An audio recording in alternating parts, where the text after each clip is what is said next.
Welcome to psychology. வாழ்க்கையில் claps தட்டுறதோடு நின்றுடாதீங்க, claps வாங்கவும் பழகுங்கள். இதுதான் இன்னைக்கான டாபிக்.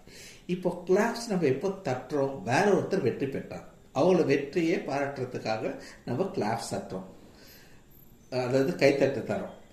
இப்போ நம்ம கிளாஸ் வாங்கணும்னா என்ன அர்த்தம்? நம்ம வெற்றி பெறணும்னு அர்த்தம். ஸோ நம்ம வாழ்க்கையில் வெற்றி பெறத்துக்கோ இல்லை ஏதோ ஒரு போட்டியில் ஏதோ ஒரு விஷயத்தில் வெற்றி பெற்றாதான் மற்றவங்கிட்ட இருந்து கிளாப்ஸ் கைத்தட்டு வாங்க முடியும்.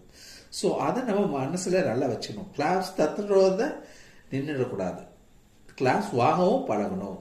இதுக்கு என்ன அர்த்தம்னா, நம்ம மற்றவங்களை என்கரேஜ் பண்ணுற மாதிரி நாமளும் ஒரு உயர் பொசிஷனுக்கு போகணும் அப்படின்னு தான் அர்த்தம். ஸோ கிளாப்ஸ் எப்போ வரும்? நம்ம ஜெயிச்சா தான் வரும். நம்ம எப்போ ஜெயிப்போம்? நம்ம முயற்சி செய்து அதில் முயற்சியில் வெற்றி பெற்றால் நம்ம கிளாப்ஸ் வாங்குவோம். ஸோ கிளாப்ஸ் தட்டுறவர்கள் நின்றாதீங்க, கிளாப்ஸ் வாங்க பழகுங்கள். Thank you so much.